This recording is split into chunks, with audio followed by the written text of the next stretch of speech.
to you. Thank you so much. Thank you for the PFN as well. When I saw the panelists and the list, it was very interesting to see this combination all together. Just to praise Pakistan Fintech Network, which I have seen it from last 3 years. It's been very, very instrumental, being a catalyst in the middle of all the payments, banks and tech players to bring them together to bring the value. Today's webinar is a good mix. I can see that there are players like Zindagi by JS Bank, I myself as part of a digital banking application, and then there are enablers on the back, which is Digitify and Aeon, who enable the fintechs from their services and tech side. And then we have Mr. Joseph as well, who has the experience in both market, from the Africa perspective and from Pakistan as well. For the formal introduction, let me brief that we have Mr. Rao Umar Saab from Zindagi by JS Bank. We have Mr. Sharik Nazim, who is the co-founder and the CTO of Aeon Digital. We have Mr. Abdul Wadood, who is the founder and CEO of Digitify. And we have Mr. Joseph, who is being very instrumental in the startups, and he is presenting DFS Labs for Pakistan as well. Just to give you an opening words about technology and the payments, I think it's the dilemma of all of us. We see that the digital inclusion is faster than the financial inclusion. We see a lot of things involved into it, and I see a lot of players coming up. I personally feel that the banks have accuracy and fintechs have speed of delivery. It has to come halfway somewhere to bring the digital financial inclusion as part of the digital inclusion as well. So we'll try to elaborate more into this and see how technology is helping for that, and especially with open APIs. We see a lot of trends coming and changing very quickly. I think there is a trust factor involved as well, that when you pick up a technology at that time, either there is a new technology comes into a play, or the regulators, a lot of hurdles come in the middle and it dies at its own. So the speed is little less in terms of conversion. So we have to see which one to pick up and which one to drop in terms of new technologies. To start with, I think I saw Rao Saab sitting here from Zindagi. It's a very nice brand. I have seen it myself in Pakistan, penetrating very good, very quickly, and overall the conception of it. Just to share that how you see Rao Saab as your perspective, that you have a JS Bank on the back. Is it technology which is leading the success story of Zindagi, or is it the marketing side? How do you see this? What is the story behind the success of Zindagi? Assalamu alaikum, everybody. Thank you, Naisa.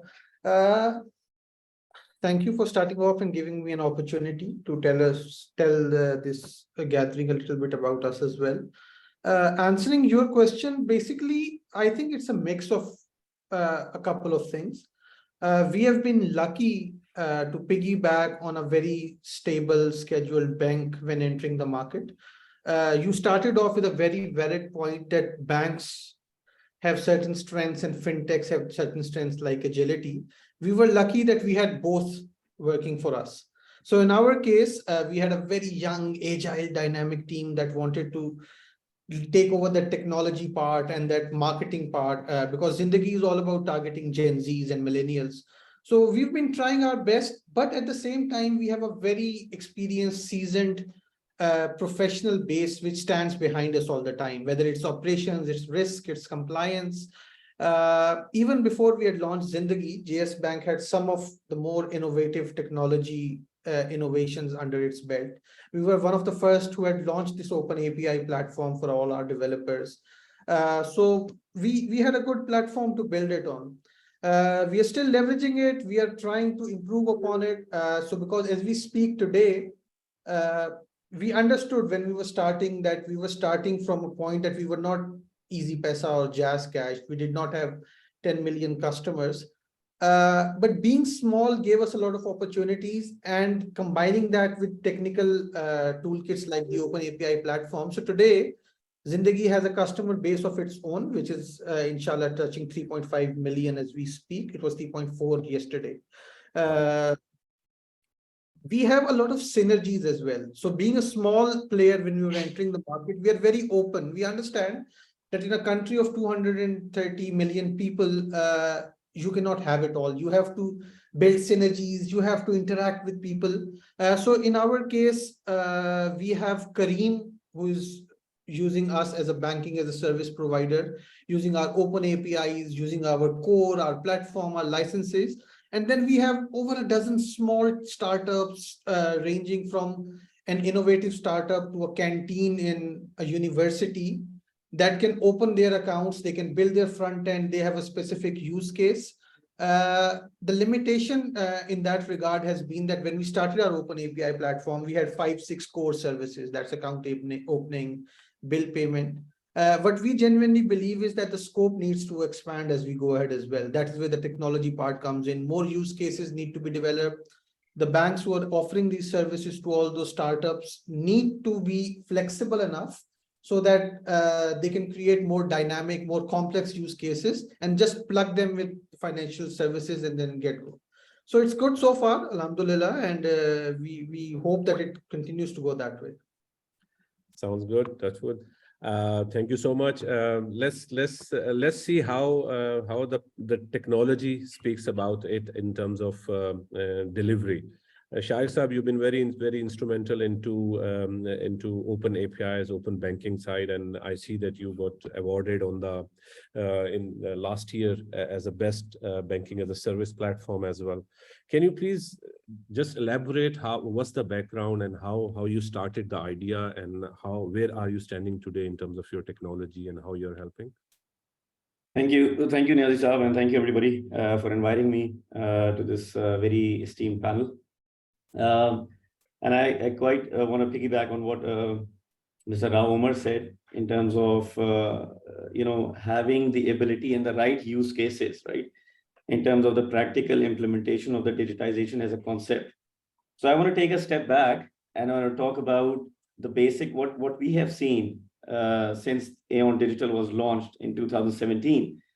Till now, we have built about 5 digital banks within the GCC region, and now we are working in Pakistan as well. And when we started the journey, it was all about banking, and we looked at it, we looked at the problem statement, and we realized that banking is rotten today. We all understand that, right? I mean, in terms of the customer experience, in terms of the technology itself, in terms of the architecture itself, right? I mean, banks have been establishing their architecture 20, 30 years ago, and obviously they have been evolving, but when you talk about real digitization, it is not just about automation. And I think that's the basic difference that we have been talking to our clients whenever we talk about that. It's not just about what do you have today in terms of processes and manual steps, and you just take those and sort of automate that. And you talk and you say that we have digitized our journeys. I think that's very, very basic definition of digitization. And that's where we come in, where we have actually talked about completely disrupting the banking sector through the use of technology, right? And obviously APIs and then public APIs, contribute a lot in that agenda.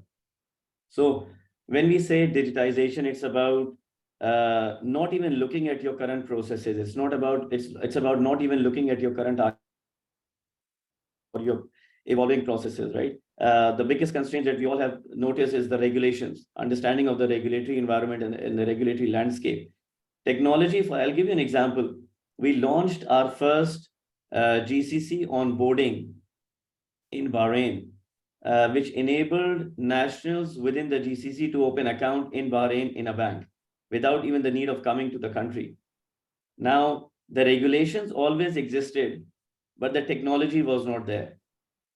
And again, when it was very interesting. Sorry? This was since when? Since 2018, we launched this, right? So now, for example, if there is a Saudi national or a Qatari national sitting in Qatar and Saudi Arabia, for example, they can open an account in Bahrain in that bank where our platform is being launched. Now, this again, there are a couple of things which I wanted to talk here is that it was not about whether regulations, because regulations always allowed this to happen.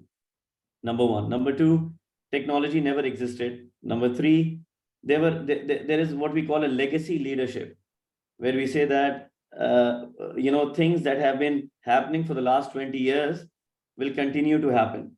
So when we went to the compliance and AML and other departments and we said this can happen and regulations allow, they said no, this process cannot happen because there is no regulatory framework. And we went through the regulations and there was nothing stopping us doing that. So we said, why are you saying this? He said, my boss is saying this. We went to the boss and the boss said that the person that I took over actually said this. So, it is more in terms of also, going and disrupting and not just taking regulation as an excuse to not do things, right? And again, from that perspective, we have come a long way in terms of revamping and educating our customers in terms of what is the difference between systems of record versus systems of engagement. A lot of that's another big agenda item in our journey, that a lot of banks are spending a lot of money in their core banking systems of record, where the digitization actually happens in the middle layer, which is your systems of engagement and systems of experience. And from that perspective, how do you then manage excuse me, how do you then manage your system of experience and systems of engagement to link with your public APIs and then make a complete storyboarding end to end? Spending millions of dollars on your core banking will not help achieve the desired results that we are talking about when you talk about public APIs. And again, I'll give you a lot of other examples in terms of use cases when it comes to connecting your existing banks, products and services using other fintechs as channels, and then the success stories that we have seen across the region here. Makes sense. Shaikh, I think regulators' perspective, because their whole agenda is they will never stop the business, right? Their whole agenda is how to secure the consumers and how their data should be protected well. So whenever we talk about something open, it looks like it's going unsecure somehow. Like the borders are dissolving in terms of the currencies. These digital currencies are coming up and all, and they are trying to secure. Same in terms of these open APIs. This is one of the reasons. From my perspective, I wanted to understand, one is the value which is going to the fintechs and banks through these open APIs. Second is to the consumer. So why I requested Rao Saab to give a feedback on the Zindagi, how they are doing, just to see the response to end consumer, how it's helping them. So how will they see the if you allow me, I'll give you 30 seconds in terms of the use case, and then we can come back and I can explain in detail. But let's take an example of customer onboarding and account opening, right? And again, in Pakistan, we are now working with one of the banks, which is going to disrupt how account opening is going to happen through the use of open APIs, and on the back of it, the use of not just connecting and validating the data through Nadra, but also having a selfie authentication, a liveness detection, and all the controls that the regulators are going to satisfy. Now that onboarding, now there are fintechs around the region who are actually talking about specializing just in account opening and onboarding journeys, right? And with the help of this open public APIs, plus the complete technology behind it, it can actually enable within 2 to 3 months, a bank can actually digitize their entire account opening procedures and processes within the regulatory constraints. Now, this is massive, right? I've worked in a bank. I'm sure everybody else has a lot of experience there. To digitize one process within a traditional organization can take about 12 months or more, right? You go through the RFP, RFI, integration, architecture, development, selection of vendors, and all that kind of stuff, right? One process. We are talking about launching a digital brand within 7 to 8 months. So imagine the kind of game changing that has happened just by the use of not just one aspect, which is open APIs, but also the entire ecosystem that you take along with it, including the regulatory landscapes there. Makes sense. Let's since you mentioned the name, and the names are very interesting, by the way. Like Zindagi, I really like the name as Zindagi by app. And you said Digitify, and I directly looked at Abdul Wadood because I really like the name as Digitify itself. Abdul Wadood Saab, welcome to the panel, sir. How are you? I'm good. Thank you very much, Mario. Just to ask, since we've been working closely on Yap's platform and other projects as well, just to ask, like, like he was saying about Bahrain's perspective, that how the open API helped in 2018, but the technology was not there. One, to give a background of technology-wise, what Digitify is doing, what different they are doing. And secondly, since you have an experience of this PSD2 in UK as well, and you have seen this open banking, open API, how the regulators was trying to push it towards the financial institute. How do you see that impact as well? But please brief about your offering as of now from Digitify perspective. Brilliant. No, thank you very much for the time and opportunity.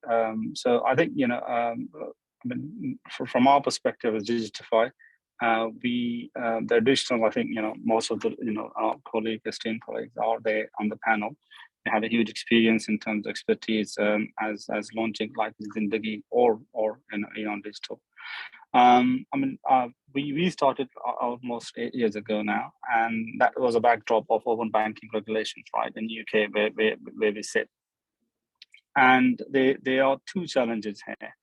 One is, okay, whenever you're launching new products and services, obviously you launch a product or service to address a pain point for a consumer or a business, right? But again, as I think Shahid mentioned in terms of there are regulations, but people are not aware of them. For this is the one use case. The second is, okay, how effective and closely matching or mapping regulations are. Are these regulations done, let's say, 10 years back, 20 years back, and people are not aware of it because things are moving very fast. Okay, things are changing. PSD2 and now PSD3 is coming out. Open banking now. On top of open banking, you have open finance, and we have now ISO 20022. So things are in much faster pace as compared to where it used to be. So coming back to your point is from our perspective, we wanted to do something similar, is basically leverage on the existing regulations and where we can enable the platform where target was basically two sectors. One is the traditional financial sector. As most of our colleagues pointed out, they are big, they are heavy, over-processed, compliance, legacy systems, legacy core banking, etc., right?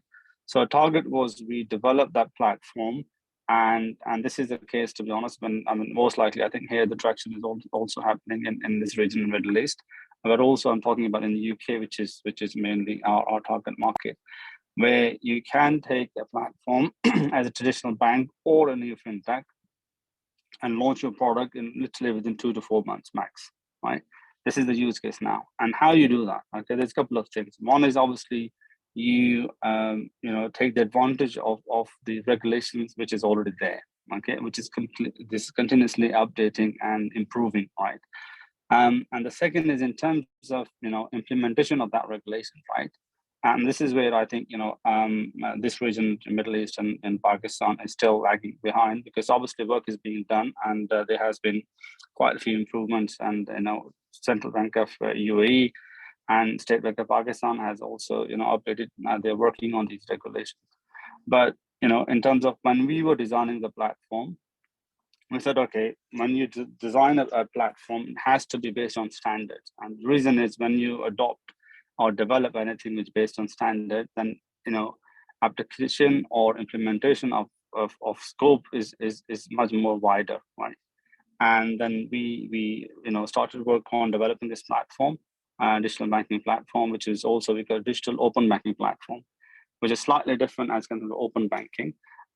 So in terms of the standardization is really crucial, to be honest. If you don't have regulation in place and that regulation is not up to date, then it becomes really difficult to launch new product services, right? That could be a traditional financial sector, banks as or a new neobanks or new fintechs, right?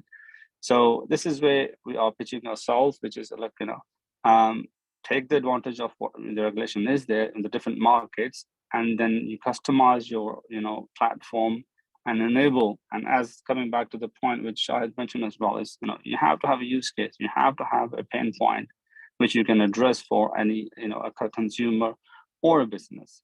Hence, I think, we had a really good success in terms of implementation on those different areas. And we're working very closely in different banks and, fintechs as well to continuously improve and make sure they are able to, take the advantage of the opportunities there in the market. Excellent, makes sense. Let's hope. I think this is where this collaboration is needed by all of us as players to bring a value together, be it talking to a regulator or talking to each other from the financial institute, fintechs, or other players. Before I go and ask Umar how he got the approval from his own compliance and then the regulator about giving the APIs, let's see from Joseph's perspective how he sees open banking, open API setups, and how he do the benchmarking into two similar markets when we speak about Africa side and Pakistan. Over to you, Joseph. Yeah, thanks. I think it's quite similar. The both markets are similar, and as always, there's like a lot of opportunity, for especially around financial inclusion in both markets for growth. I think very similar to Pakistan, on the continent, we've seen a bunch of new fintechs that have moved faster than traditional banking players. But then there's always the concern around regulation, right? And, kind of doing things safely. And one of the areas where we see open banking helping is mostly around kind of like that data protection and data management side of things, where it's like, I'm an existing customer of a bank and I want to open an account somewhere else, and I don't have to go through all that stress. I just kind of carry my data through. We think that it will be a great opportunity for lots of fintechs, and it will be a great opportunity and push a lot of competition and a way to kind of bring more products to the middle and mostly low income, and underbanked people. So, in Nigeria in particular, we're just kind of, we've come up with a framework. The central bank is just working with stakeholders to kind of come up with like what the requirements are and what that would look like in actual implementation. So I think that's, there's a great opportunity there. I think that, I think the players in both sides are trying to work hard to make sure like there's value provided to customers. And so, yeah, that's mainly my take on it. So from your perspective, because I see that when we see at African market, they were directly went into digital channels, bypassing the ATM era and all of these POS, they went directly to the wallet side. Same with this open APIs and the technology, now it's coming. How do you see the penetration? Does it comes from the regulator perspective that the companies have to reach through them, or they have to evolve their solution at their own, and then they bring a pressure to the regulator to see how to now consolidate this operation and bring some regulation for everyone? Yeah, I think right now, especially around open banking, there's kind of moved.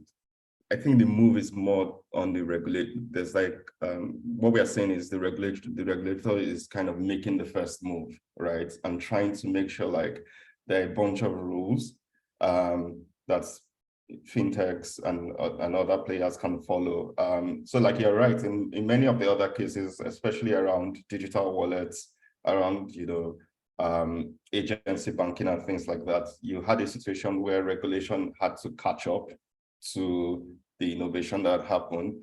But I think that regulators are trying to like turn that around, and instead, in the case of open banking, have like a set of rules and kind of move in partnership with many players in the industry, right? Kind of move faster to make sure that things are in place, especially because, again, we're talking about access to lots of data and consumer data in this case. And so it's like, if you mess this up, then it's kind of like a big deal. So I think in this case, it's kind of like regulators leading with the help of players in the space. Makes sense. I think it's very clear. I think that again takes it back to also the same question from the compliance and regulatory perspective. So how was your overall? How do you see the experience when you gave your open APIs to Kareem? You mentioned before. Yeah, so it's a little bit complicated but interesting experience that we have had. So as Sharik was saying, it's also a bit more about how you interpret the regulation or your willingness to actually get the job done. Because the way regulations are drafted in our Pakistani landscape, if you're somebody who wants to get things done, there is enough of it in them to make them happen. However, another aspect that we have been actively pursuing is being very proactive in engaging the regulator as well. So there are two ways of going about it. So if you take Kareem as an example, one way is that once you've done something, you go to the regulator in the standard way, which is sending a letter across that we want to onboard Kareem and expose our APIs to them. The second is making them a stakeholder in the development process, in the process that we are building an ecosystem. These are 20,000 drivers who currently face challenges in getting their cash cycles regulated. They are not financially included. They don't accept card payments because the card payment is settled in 3 days, 4 days. So the public suffers at large. So the digital banking wing at State Bank has been very encouraging and very helpful. Once you reach out to them, not when everything has been concluded for a sign-off, but once you make them a stakeholder in the development process, once you tell them that you want to make a change in the financial inclusion landscape, in the digitization landscape, they are more than willing to go the extra mile to help you as well. So that has been our philosophy. And also, so Kareem is a different kind of example, right? It's a large organization and all that. In our case, when we're onboarding small merchants, small fintech startups, what we realized was that the issue of actually getting the approval comes much later. Once you have everything on the sandbox, once people just can come in and play with that, there is a funneling process which filters out the more serious contenders who actually want to use your APIs. Then you engage with them. There is commercial discussion, there is regulatory due diligence and all that. So then from a funnel of, let's say, 50, 40 potential candidates, the 15 who actually want to be a part of your ecosystem, it's much easier to go to the regulator with their cases for approval as well. But you need to make sure that the initial barrier where they can experience what the open APIs can offer to them, where they can play around with it, where they can customize it without getting into a formal binding agreement, you have to open that playing field for everybody so that at least more and more people are then coming in, and then you come up with an eventual pool as well. Makes sense. It's a very lively example of it when we talk about different use cases. Was talking offline to Sharik and Abdul Wadud as well. Sharik, one use case which I see is the like digital onboarding, which you were saying. I as a program manager can see the same as well. Like if Zindagi is onboarding 2 million customers, I aim to do as well, but I have a different use case. For the onboarding perspective, we all have our own funnels to onboard, validate, register, and then eventually we reach to a point where we can add up a value to the end consumer. This is one of the challenge I see that from these open APIs available, we can mitigate that. What kind of other use cases you see which can be solved as a pain point, like you were saying before, in the financial sector, which can be helped by these open API setups? Thank you, Nasir. So again, very important points made by Abdul Wadud Saab, Rao Umar Saab, and Mr. Joseph. It shows the practical, that there is a lot of practical use cases out there in the market, right? So I'll take a slightly different view here now that we've talked about use cases in regards to the end customers, right? And we are talking about consumers, individual consumers. I would also like to take in consideration the SMEs and the corporates, right, who are also in the game in terms of utilizing that open APIs and then enhancing their own experience and journeys accordingly, right? So one of the challenges that we have seen, and again, if you take open APIs is step 2. If you come to step 1 and you understand that there are a lot of SMEs and corporates, for example, who wants to apply for a loan and who wants to apply for a finance, right? What are the real challenges that you're facing? And we have seen a lot here, right? Forget about going into the approval process, but they struggle massively just to get the documentation right? So, for example, there are 10 banks out there trying to offer finance to an SMEs or corporates, for example, right? But what happens really is that the journey kicks off. The SMEs or the corporates apply for the loans, and after a number of days and cycles, they realize that they don't have the right documentation. They don't have the documentation that is standardized, required by the bank, and they are ultimately not in the end eligible for that finance to be applied. So open APIs from that perspective become a little bit irrelevant, right? And it's also creating frustration, because what happens is that you go through the elongated cycle, you have a lot of conversations, and after wasting 2, 3, 4 weeks, you understand that, by the way, the marriage cannot happen because there is no there is a disconnect from whatever perspective, right? And this is another thing that we have tried to solve when we try to bring banks on one side and SMEs and corporates on the other side. Obviously, we have talked about consumers and from an individual customer's perspective. And we have said that, we are not just going to help them connect through the open API, which is step 2 in my process, but we will also help them understand what are the requirements required from the bank's perspective, so that they can cut short that cycle of 6 weeks, 8 weeks, 10 weeks to about 24 hours, right? And that has been again a game changer, where you are talking about instant financing for a corporate or an SME within hours. I mean, you talk about the kind of documentation is required, you talk about the kind of KYC and KYB that is required, you talk about shareholders documentation that is required, you talk about identity verification. There are, and just in that journey, just to give you an example, in that one SME finance journey, we are putting up about 12 to 14 different technologies to ensure that from 8 weeks, 10 weeks, 12 weeks, it comes down to hours. And that when we did this POC for and it was a huge success. Coming back to what Ravamar Saab said, that take the regulators along the journey. That's exactly what we did, right? We were confident about the technology, we were confident about the innovation that we are bringing up, we are confident about the regulatory constraints through which we are working, but there were also certain elements that was a gray area, right? That we marked as a gray area, where the regulations were fairly quiet. And when we made them a stakeholder and we said that, your concerns are around controls, and as you also mentioned that it is about compliance and controls and how fraud can be avoided, and how, I'll give you a simple example, the definition of fraud. What is the definition of fraud in everybody's, in a layman conversation? So when I asked this question, they said, well, if somebody is opening an account or applying for a finance, or let's say somebody's opening an account in somebody else's identity. Well, surprisingly enough, that is not the definition of fraud in a regulatory mindset. The definition of fraud is one person can open 100 accounts with using different identities, right? Which is very different concept when you think about it, right? I can open an account using your identity and somebody else can open another account. These individual accounts are not concerns, prime major concern. The concern is I, as one individual, can open 200 accounts. And then how do you manage that? How do you know? So it's all about, number one, taking them through the journey. Number one. Number two, confidence in terms of your ability of demonstrating that these controls are actually more in terms of what you have today in your branch network, as an example, right?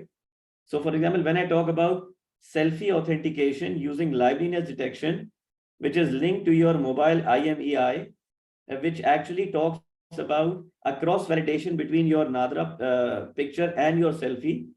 These are things that are actually very exciting for the millennials as well, and also fulfills the requirements of the regulators as well. So you have a win-win situation there, right? Makes sense. I think it's a music to ears. We 15 years back, we were working on when we started a payroll card proposition, there used to be only one batch at 6 p.m. daily. So whatever comes before that, you have to process once in a day, and that it goes. So from there to reach it, and if you miss it, because it was a heavy payroll card proposition, if you miss it, the guys won't get the salary same day, so it will go to the next. So from there to listening to this side where you have instant processing happening at the same time, it's really music. And just to add on that, there are two aspects to it. The first aspect is that you create simplicity when it comes to the journey experience to your customers, whether they're individual customers or SMEs. But at the same time, you have to have that complications and formulas and logic behind it. So you don't expose the complications to your customers, but there needs to be that control and that excitement. If I'm just replicating what is done today into a workflow and automating, there is no excitement, there is no innovation. So there are two aspects to that as well. Abdul Wadud, like the black box, there is a sandbox. So we say that we have APIs and we have sandbox. Can you explain when we say that we have the list of the APIs? So I see different banking as a service or different open API platform when you check them online. One is the number of APIs they have available, and the second statement comes into the sandbox side to come and test it. So can you please explain this end-to-end journey? Because I see that you have created a sandbox as well, and how it helps, who can access to these, and how it can, when they can complete the testing to convert it into a real business, how the journey. Yeah, that's very important. Before this, I go on the sandbox, just picking up on Shahid mentioned really interesting point. And the point is that regulation is there and they have given you the guidelines, right? Now, it's up to the technology or platform providers how innovatively you can implement those. For example, in the UK, where I originate, FCA has given the guidelines for KYC onboarding. You need to verify these information. Now, you can do that information in multiple ways, okay? Which is a manual, traditional way. You ask the person to update and give you the data, upload the documents, etc. Or you basically connect to a third party who can provide this information on your customer behalf, right?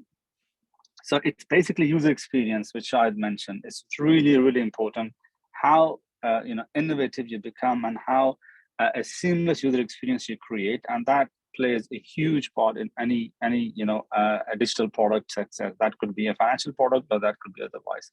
So that's really important. Coming back to the sandbox, so there are two kinds of sandbox. One is the regulatory sandbox, which is basically by FCA, or SAMA has started their own sandbox in Saudi. And so I think a couple of other banks are working in the very similar fashion, where they have this different kind of regulatory frameworks in place where you can apply and qualify that and make your a platform be assessed against those regulations, right? And the second type of sandbox is, which is I think Aon Digital or Zindagi or Digitify has it, which is basically you have those kind of open APIs. So your potential customer can come, they can connect to those APIs.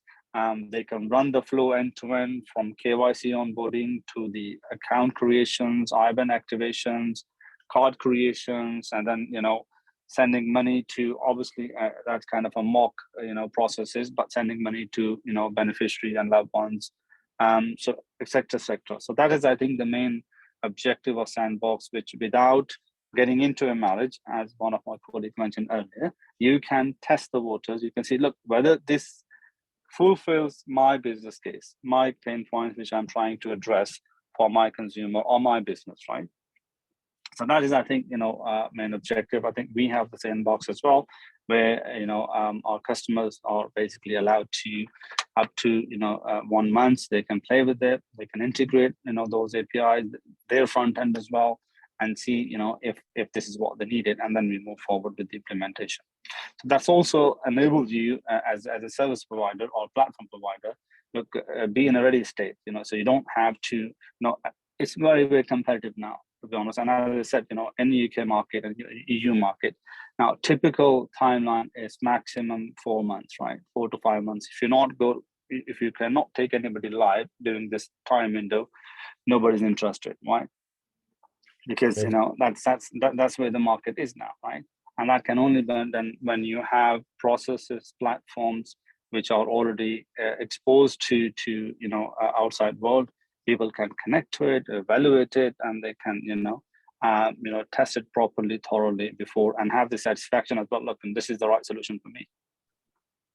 Makes sense. Just another question came when we were talking about sandbox. It's a question to both you and Sharik.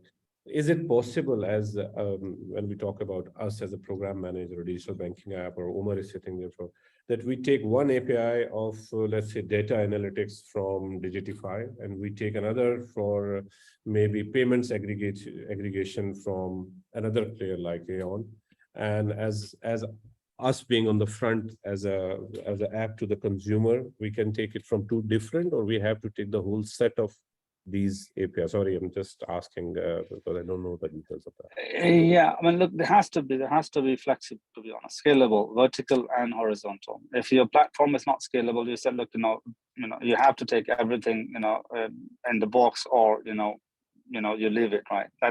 That's not how you define your scalability matrix, right? So any platform which claims to be scalable, it has to be scalable, vertical and horizontal, right?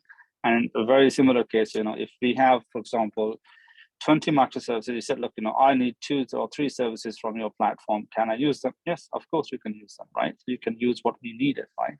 And this is really important when you're designing a new product or platform. Keep into mind, okay, not every use case will be different. Every business will have different requirements, different needs, and your platform should be able to address all multiple areas, or one of those multiple areas which they're looking to address them. Makes sense. Sharik Sahab, your take on this? No, as absolutely, I agree. Or plug and play? Yeah, no, I absolutely agree with what Abdul mentioned. You see, we have to understand, again, taking a step back, what is the problem that you're trying to solve?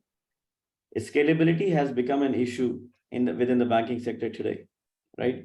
Where the platforms of the past are not able to scale, not able to work at pace, and not able to change. I mean, why do you think the major banks are struggling to digitize, or they are working at a pace at a snail's pace? That is one of the key reasons, right? Now, so taking into consideration that absolutely you need to have microservices architecture, you need to have all that kind of scalability built within the platform. APIs needs to be completely decoupled or loosely coupled from that perspective. But there is another point here that the platform players, because I'm not the only platform player, Digitify is not the only platform player. There are a number of platform players out in the market who specialize in different areas. Now, there has to be some synergies in terms of standardization of the APIs as well. Because if the end user, for example, Umar Saab or you as Naz Saab, if you want to take an API from me and few APIs from, let's say, Digitify, then and you come to know that the APIs that you want to utilize within your tech stack, my APIs are not compatible because they have been developed into a very different standards. It just defeats the purpose, right? And again, the cycle continues.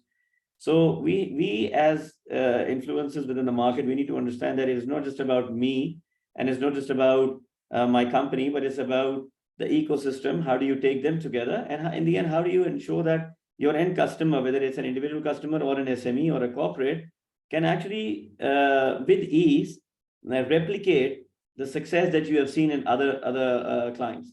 And that's one of the things that we are trying to. So again, we have a number of use cases within the GCC market. Now we are entering the Pakistan market, where you will see one of the first banks there utilizing public APIs for a very different type of onboarding that creates excitement within the young generation there in Pakistan as well. So again, there has to be a number of components that comes together. Standardization obviously is number one, but also the understanding of how the platform is structured. And the good thing is that the new platform providers that are coming in the market, I'll give you one example, and again, not taking any names, but one of the leading core banking vendors, right, who is now pretending or making sure that they are into digital banking. The Gartner report says that they are about 2 years away from being a microservices architecture. That's where the market is standing. So they are even 2 years away to have a full microservices architecture. Forget about being digitized, fully digital.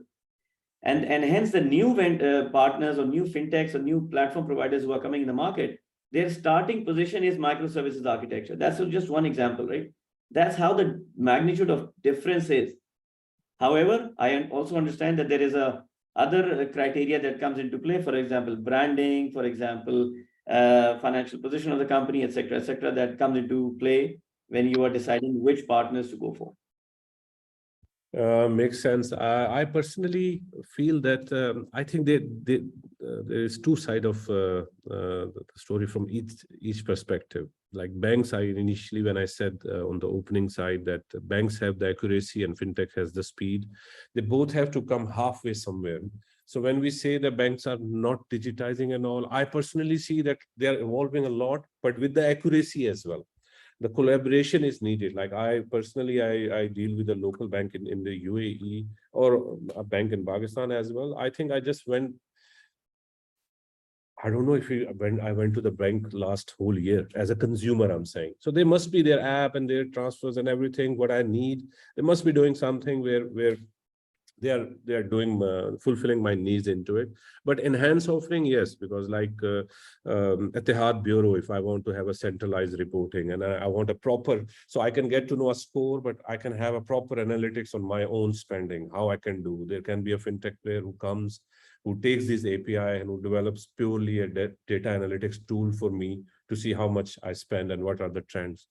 And on the bank side, the collaboration is the key. I see that the players like you and other fintechs player have to collaborate a lot with the banks to see how the market can be, the offering can be much mature in terms of that.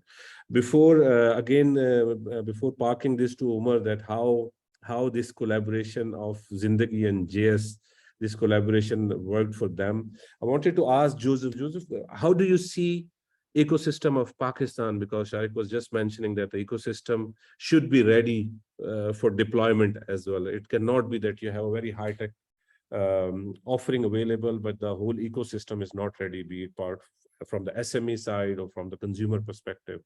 So when you do a benchmarking, how do you see Pakistan system, how ready they are and how they are heading towards this readiness? Yeah, so I think that's an interesting question. I think, the fact that we're having this kind of conversations shows, the direction in terms of readiness. I think having these conversations, having this awareness is a very good signal, right, of, how prepared the ecosystem is for this.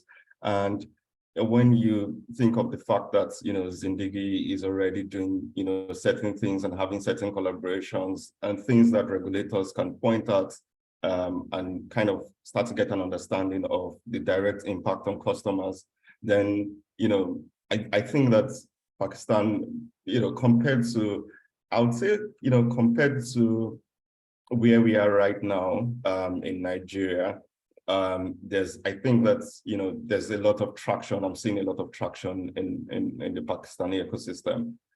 So it's just it's kind of like it's just important to keep having these conversations, keep working with regulators and players, and keep having, I would say kind of like success stories in terms of implementation, like that we're seeing with Raul here.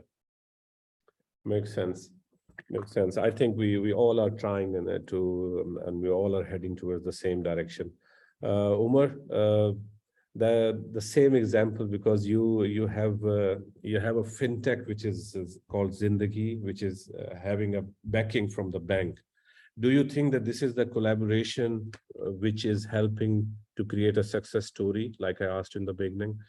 And further, now you are offering the open APIs and platform to other fintech players. Do you think that other banks will be jumping into this as well with a similar approach, or they will let different brands to lead on this and they will open their data for others as well? How do you see that?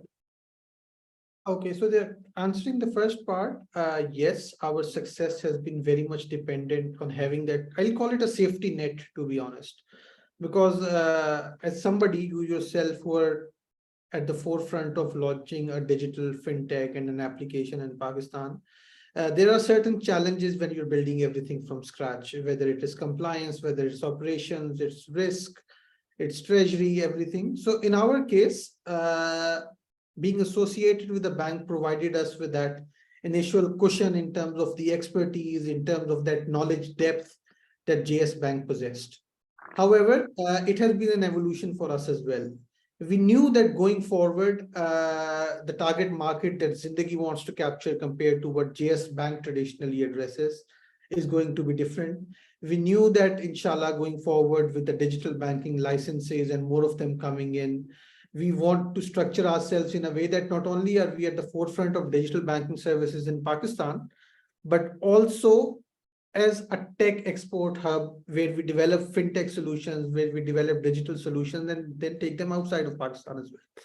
So Zindagi, over the 18 months of its evolution since its birth, it has been trying to restructure itself, learning from the expertise that JS Bank initially provided, developing and enhancing capacity in-house, so that going forward, we can function on our own as well.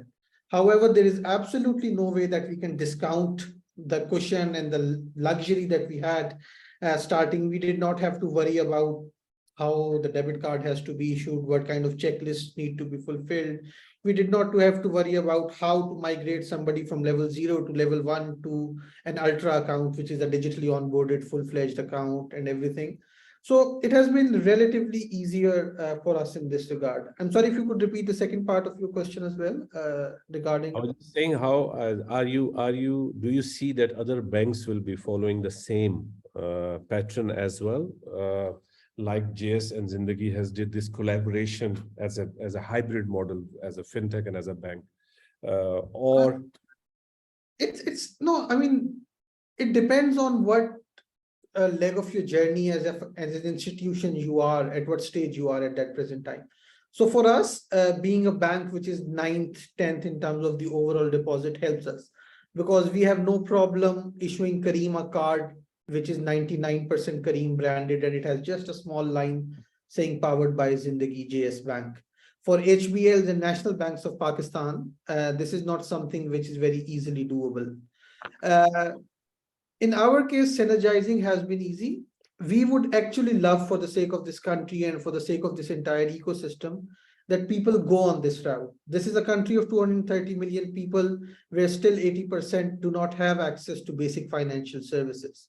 The market is too big for even the largest of the giants amongst us to compete with each other. We collaborate. There is still a lot that all of us can enjoy and make the pie bigger rather than fighting over the small share of pie that exists right now. So that is our philosophy. We would be really happy and glad to see if other people adopt the same philosophy as well. Technically, it's very doable. that makes sense. I think that since we are talking about a very largely populated country, and like we were discussing, these open APIs, if financially included segment is, let's say, 30 million or 35, we see different numbers into it.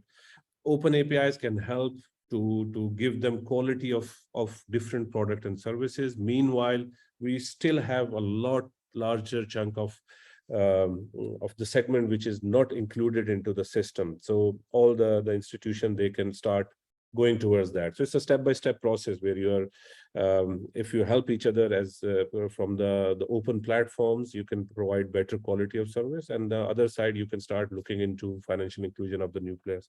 I think we are reaching towards the last leg of our session. I would suggest that let's go through each one of us to give 2 minutes for what you foresee.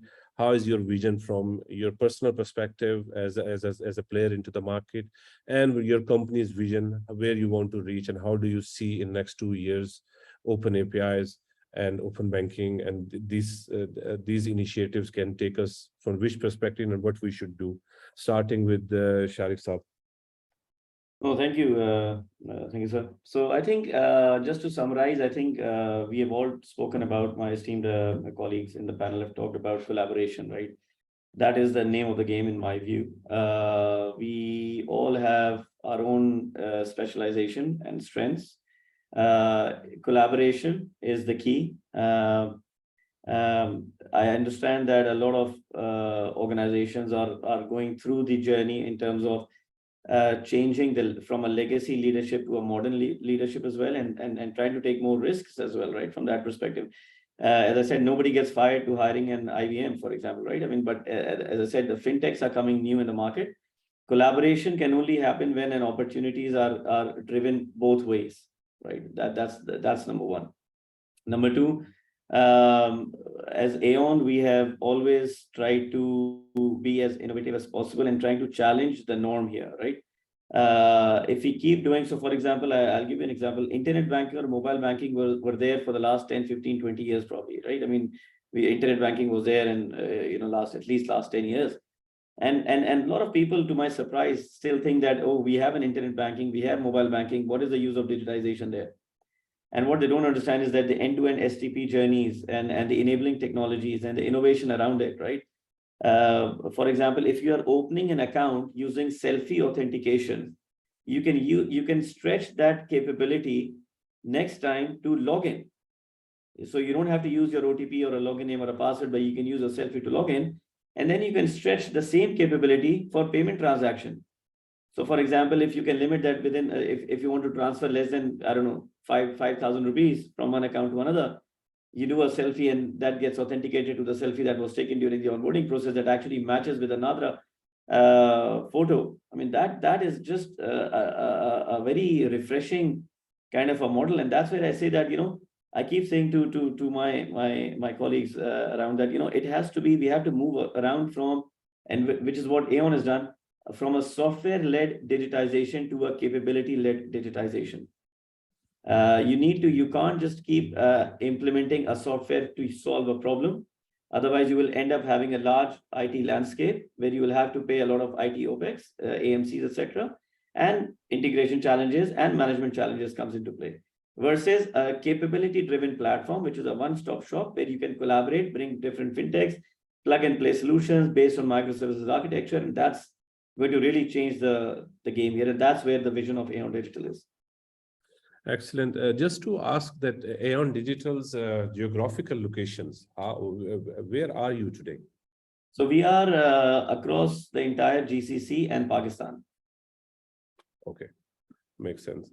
So 60-70% of our workforce, architects, software engineers are based out of Pakistan. We have our first client, a bank, signed up as well to digitize their onboarding journey, which will be a very different onboarding experience for Pakistan. And then within GCC, we have built about 5 digital banks end to end from scratch. Wow, congrats on that, and all the best for the future. Thank you. Joseph, any closing comments from your side? Yeah, so I think on our side at DFS Lab, we're excited for what the possibilities are as regards the kind of investments we make, especially in Africa. What this looks like for people that are building, tools for businesses, helping them maybe access loans or helping make their lives easier in terms of maybe reaching customers and things like that. So I think there's a lot of excitement around that. There's also excitement around what open banking would look like for people building tools and founders building tools or products for in the areas of financial inclusion, right? How easy is it to take all the information that someone has created somewhere and then move it to somewhere else? And I think this ties in reference to onboarding, which, in this conversation has turned out to be a big deal. Like, how do we reduce the barriers to entry and make it so easy for someone or for like a company or a new startup that has like a smarter way of doing stuff to onboard customers that already exist somewhere. So those are the kind of, things we're excited about, what the investment landscape looks like for those types of startups and the value they'll provide down the line. Makes sense. Thank you so much, and all the best with it. Umar Saab, any closing comments from your side? Yeah, definitely. So I see a lot of ambition and a lot of energy and vibes, like the Zindagi itself in you as well. How do you see as it? somebody who is representing the customer facing end of it, it's been a wonderful journey trying to understand our target market. When we started, we thought it's millennials, Gen Zs, just an age bracket. It is so diverse that even if I had 1,000 developers of my own, I cannot cater to their requirements in-house. So if collectively, everybody in this panel, our end goal is to basically jumpstart and boost the financial inclusion in Pakistan, it has to be a crowdsourced effort. Everybody has to come together. The reason we are so enthusiastic about open APIs and all those platforms is because it's the far more efficient manner to get more people connected. Our vision, as you asked, in where we see us in a couple of years, we want just to be the aggregator or switch through which technology, e-commerce, and financial transactions are routed. We don't care if it's just Zindagi or Yap or Easy Paisa or Jazz Cash, which is routing through me. We are happy to cater to everybody. So that's where we see it, and we're hopeful we'll get there. Makes sense. All the best.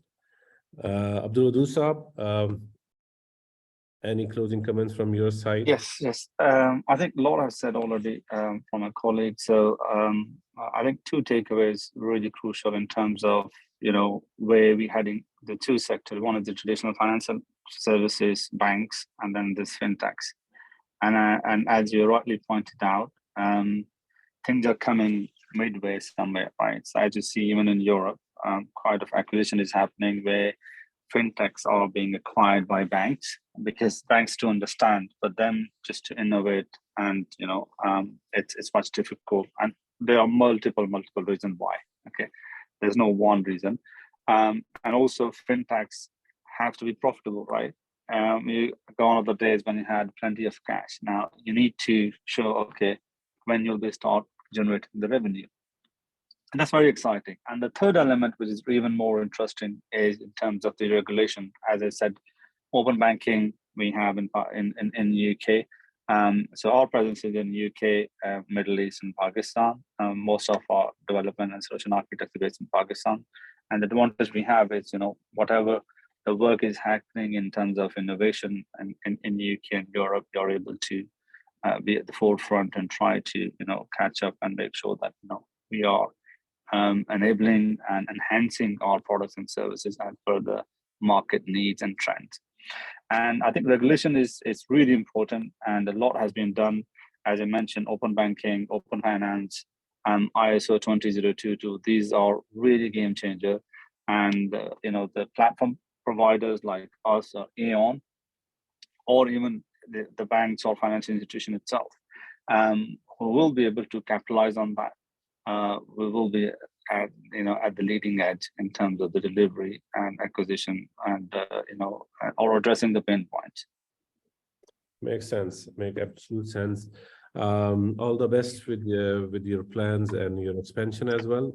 I think as closing comments from my side, I always use a terminology that payments has to be like electricity, like WAPDA, we call it in Pakistan. So you have a switchboard and you just believe it's a white label electricity coming. Nobody knows from which dam, from which transformer, or from which sector. You just ever believe that this switch is for the light, this is for the fan, or this is for the whole switchboard.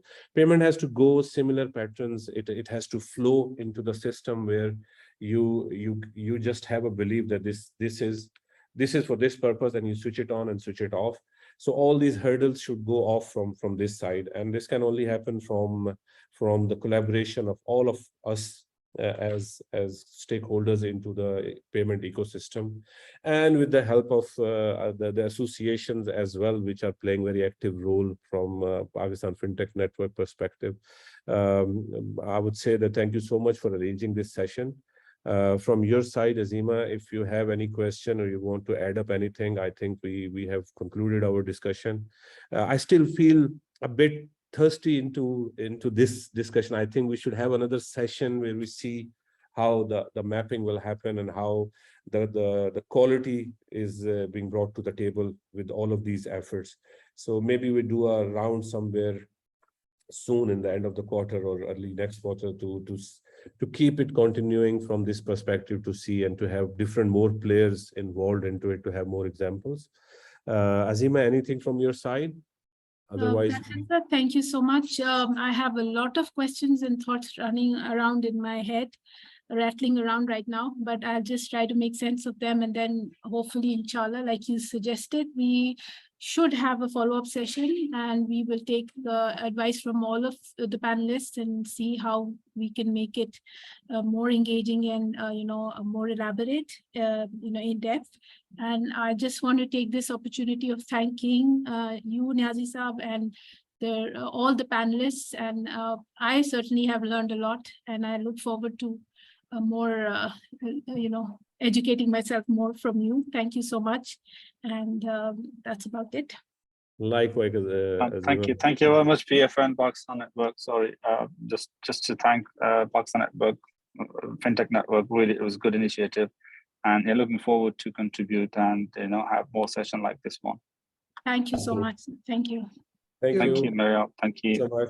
Thank you all. Take care. Bye. Thank you. Bye.